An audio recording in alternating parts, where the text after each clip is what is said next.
Do you think life gives opportunities to those who are not ready for them? Give me your opinion on that. This is Zeph on Becoming the Coach, inspiring growth one lesson at a time.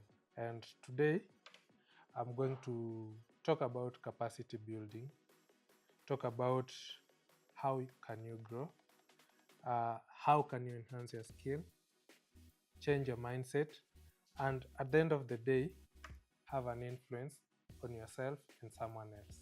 So that is what we're going to discuss. But then I mentioned I'll talk about growth. Have you watched our episode on growth? If you have not, please do so. To all our viewers, thank you so much for subscribing to Becoming the Coach, inspiring growth one lesson at a time. At Becoming the Coach, we're available on social media at Becoming Coach KE. Please make sure you follow us on TikTok, follow us on Instagram, follow us on Facebook at Becoming Coach KE. If you have not subscribed to our videos, this is the right time. Just take a second, subscribe to Becoming the Coach, and we are going to inspire your growth. We are going to make sure that you learn one lesson at a time, and we elevate you to a level that you become the actual coach yourself. So think about it. When I started, I gave you a parting question. Do you think opportunities find you, or you work towards opportunities? Opportunities come to you once you are prepared. So that's what I'm going to emphasize on. So when you talk about capacity building, think about the shift you have from doing work to actually doing more. Can you write? Yes. What about use a computer to actually output the same message? That's the thought you're thinking about. Capacity building. You shift your mentality from what you're doing normally to expanding it maybe to a certain level, maybe doing it better, doing it like an expert, doing it like the best you can. So capacity building, as I mentioned, doesn't happen overnight. So think about it. Let's think about you are a teacher. You are used to teaching students, maybe middle-aged students. Then you start thinking about now, how do I expand this so that in future I can also lecture. I can teach maybe a higher level, a higher grade of students. That's how you expand your capacity. Think about someone who has their acting career, or someone who is an actor or an actress. You are used to acting maybe in small theater halls, small theater rooms. Then it comes to that level where you need to expand your capacity, grow. You now can do those, you can do such level of acting maybe to large crowds. You're doing it maybe instead you're used to a stage of maybe 50 people, 100 people. Can you build your confidence so that you can still make 1,000 people enjoy whatever you're outputting? That is capacity building. Let's talk about the current trend in technology. Everyone is adopting social media, which I mentioned, by the way. Did you subscribe?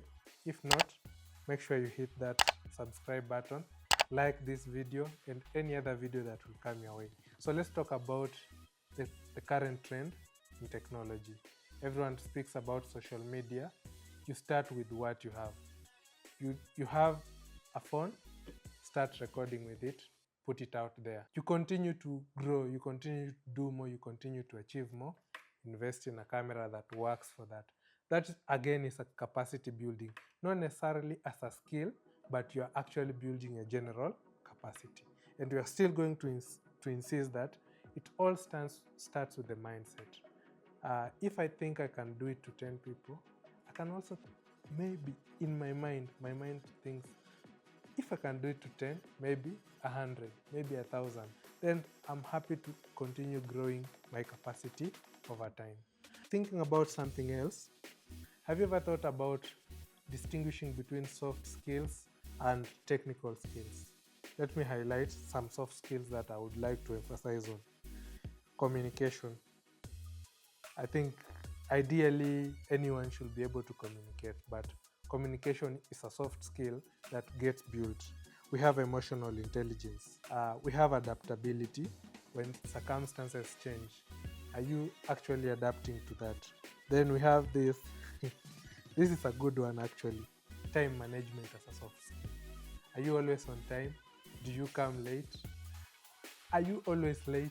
Such things. So if you come to think about that as a soft skill, then we also have the ability to solve problems. So your problem solving ability. It comes to a point where you'll experience different challenges, but how are you going to work around them? That is how you build your adaptability, which I had mentioned through capacity building. Then leadership. Okay, I've talked about leadership, I've talked about mentorship from a different perspective. If you have not seen this, please go through our content and you'll find something to do with leadership. You'll find something to do with mentorship. But when we talk about comparing soft skills, technical skills, they are never the same thing, but we need one for the other. Let's think about it. You are an expert driver. You're driving a public vehicle, which carries variety of people from different backgrounds, from different characters. What can you do to enhance this? You need the soft skills, of course. But even with the soft skills, if you cannot drive, then you cannot do that job, right? So that's what we are comparing. So for you to make sure that your capacity is at this level, you definitely need the soft skills, and you also definitely need the technical skills. But which skill is more important? Of course, I've told you there's a very thick line in between the two, but they always co-work. If you cannot have proper emotional intelligence and communicate properly with everyone else, then it means even learning how to drive would be a challenge first. You may become an expert driver, but you must have communicated and interacted with someone at some level to get there. So you definitely need soft skills to enhance your technical skills. That's one relationship you can think about, soft skills and technical skills.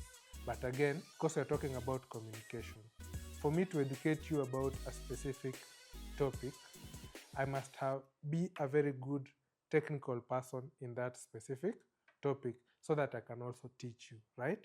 But how do I deliver that information to you? I need a soft skill.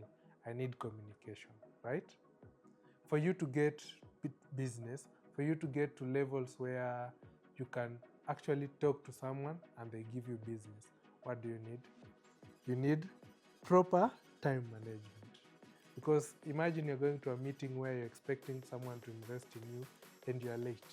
Yes, you may have the idea, but the customer who has the money, maybe they have perspective. This person is late for the meeting. What about the business? They'll delay, they'll be late. So the soft skills always will have an influence on the technical skills. So that's what I'm saying about capacity building, thinking about it from another perspective. Then think about it in your competency. You are very good at typing. You are very good at computers. Have you identified gaps in that competency? If you have not, then you also need to work on that. I may know how to use my phone. I may know how to send messages. I may know how to use AI to achieve my goals, right? But think about it. If I know all that, then what more am I missing? Because someone else says, use your phone to make money. Someone else says, use your phone to achieve more, to learn more.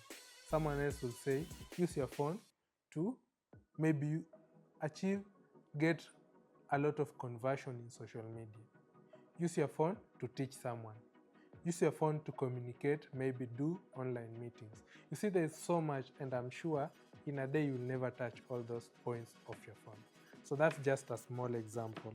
So you need to identify your gaps. As a student, you'll have maybe 7 subjects, 10 subjects based on the curriculum you're following. But if you think about it, you'll never be perfect in all of them. You may be very good in maths, but chemistry again. Okay, I'm speaking about my case, but think about it. You're very good in maths, you're very good in English, but you're missing something. So that is your gap, right? Identify that gap. and work on it. What is my problem in that where I'm seeing the gap? How can I address it? That is how you think about the gaps, think about improving them. If I think about it, I'm a driver. I'm an enthusiastic driver.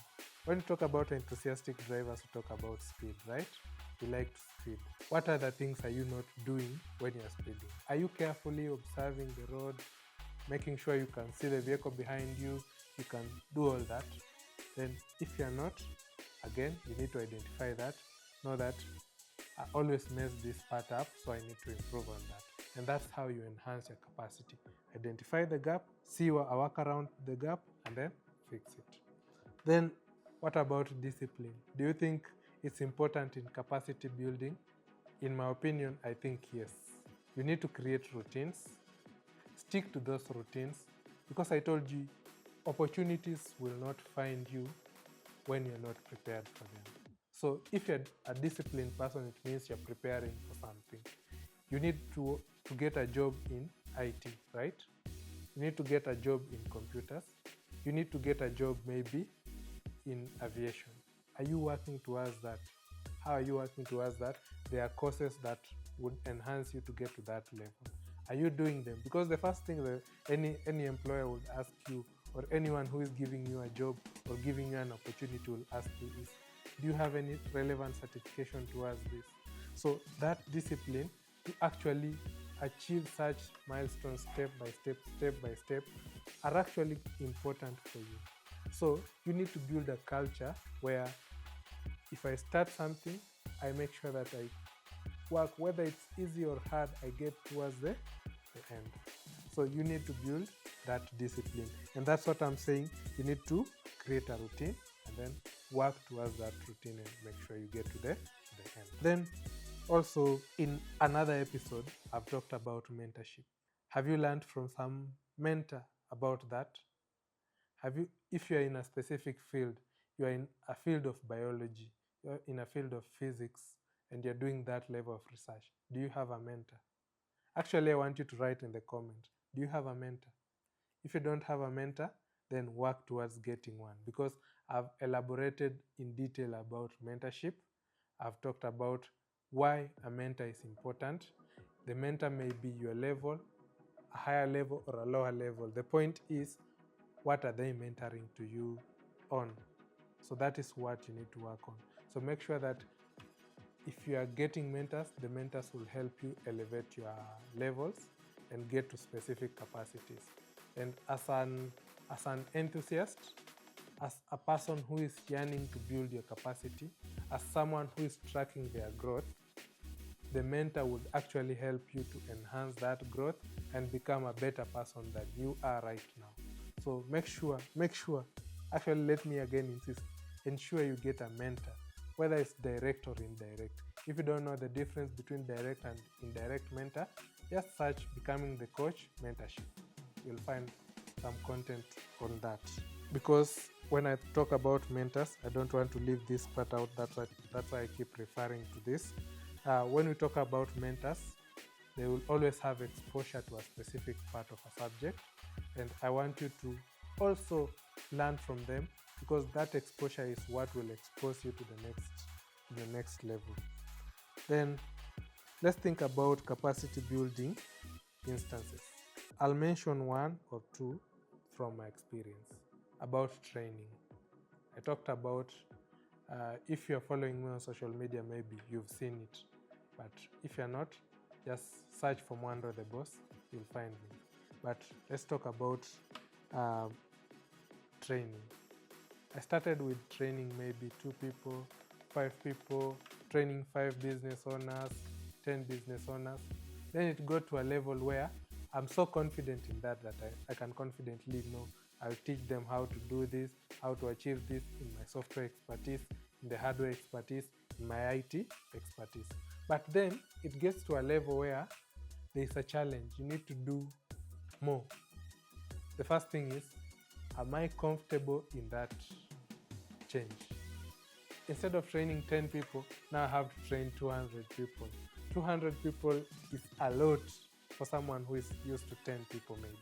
So when we talk about that, I start to work on it, work on that capacity, and make sure that the same way I can train 10 people, I'll still deliver the same quality to 100 people.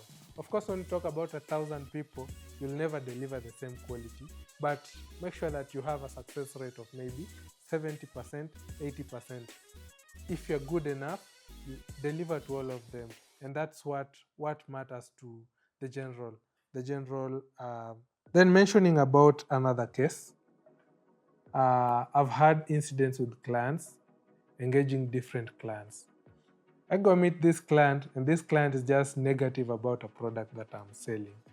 How can I convert that client?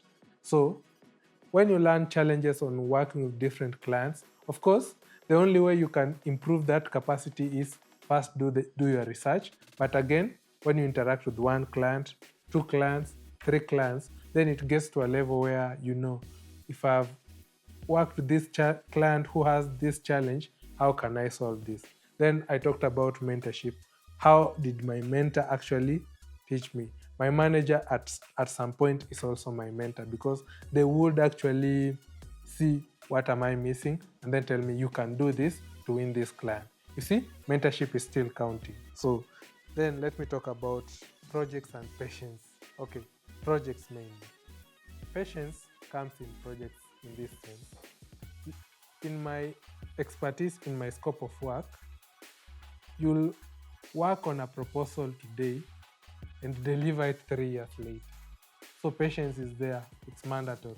But when you talk about projects, you also learn the life cycle of a project, from the proposal stage, from the concept stage, to idea building, the flow, to actual site gathering information, and then now building the actual deliverables from the site information, and then now finally doing a design.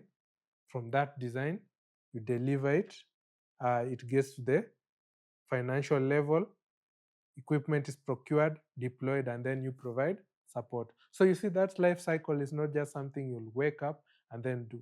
But when you do one project, two projects, three projects, you get more comfortable in the project business, and you continue to enhance your capacity. So capacity building as a topic, it's a continuous practice. You'll never wake up and just be at this level. No. You will start step by step, learn A, learn B, maybe drop C, continue enhancing that capacity until you get to a level where you actually absorb that information, get better in what you do, and continue enhancing that. So you'll start capacity building maybe at child level, and by the time you're getting to a certain age, you've already grown your capacity and you know your potential. In future, we're going to talk about identifying your potential, so stay tuned about that. Thank you so much for following through this. I hope that I've been able to enhance your thinking and understanding on capacity building when I talk about growing your skill, growing your mindset, and influencing your decision making so that you enhance your capacity. It's been me, Zeph, on Becoming the Coach, inspiring growth one lesson at a time. So again, one question to you. Have you subscribed? Have you followed us on our social media pages? If not, it's at Becoming Coach KE. Facebook, Instagram, TikTok, we are there to ensure that we inspire your growth one lesson at a time.